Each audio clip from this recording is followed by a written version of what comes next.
Indonesia dan dunia dilanda kekhawatiran dan ketakutan. Daftar orang yang terinfeksi COVID-19 ini bahkan berakhir dengan kematian makin panjang. Anda mau berlama-lama hidup seperti ini? Saya tidak mau. Kami pun tidak mau. Ayo bangkit dan lawan. Jangan panik, Namun tetap waspada. Siapapun Anda, bersama-sama kita perangi masalah ini. Tidak peduli status, ataupun keyakinan Anda, wanita, Ataupun pria. Jangan ada lagi tindakan rakus hanya untuk menyelamatkan kepentingan pribadi. borong sembako, Masker. apalagi obat-obatan.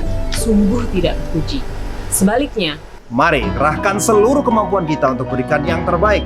segala bentuk bantuan Anda akan sangat bermanfaat. Bantuan materi untuk masyarakat kurang mampu, Ataupun relawan untuk tenaga medis. Mari, satukan tangan kita. Jangan tunggu nanti. Jangan tunggu nanti. jangan tunggu nanti. Jangan tunggu nanti. Jangan tunggu nanti. Selamatkan Indonesia